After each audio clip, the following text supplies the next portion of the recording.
Welcome back guys. Baga ito yung re-review or updated review ng MBL 100 ng Mesuka. So, kasi nga yung video ko medyo sabi nyo nga malakas yung ano, ito wala na lang sound. So, baga anyways, 1 year ago or 1 year ago plus ano siya guys, nabili ko to ngayon. Kung nakikita nyo may mga scrapes na at ano, kung luminaw siya, yung mag-focus, ano ang sadly,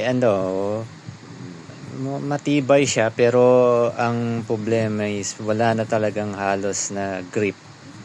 Ayan, makikita nyo, hindi ko kahit underinflated na. Tapos ayaw mag-focus. Ano ba yan, yung ano na rin niya, seams ay madulas na rin. At yung ganun pa rin yung pag sa shooting na aspect naman, may ano siya, yung weird na rotation na hindi ko kahit anong gawin o perfect na paghawak nyo, talagang may weird spin.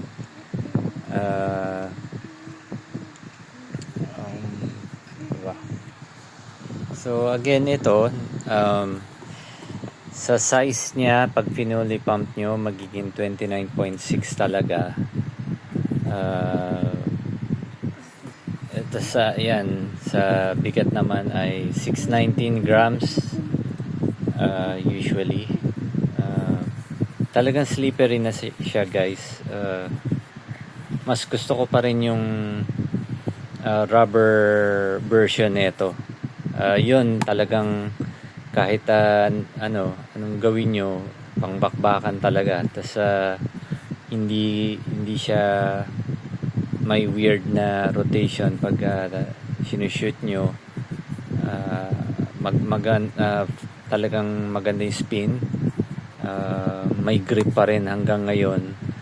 Ito halos mukha lang pero halos wala na yan. Wala nang grip, I mean. Very hard to hold. So hindi katulad ng pinakabago pa siya.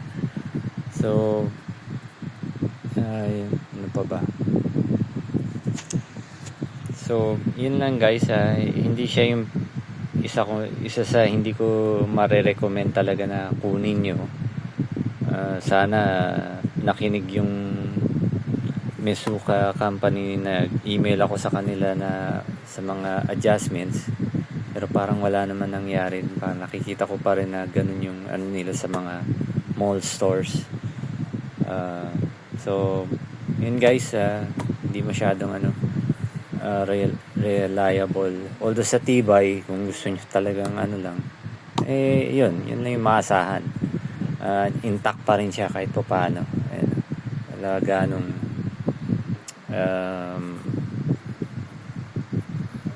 ang tawag nito, wala ganong mga panels na napipilas. Ayan. So guys, comment, like, subscribe. Peace out.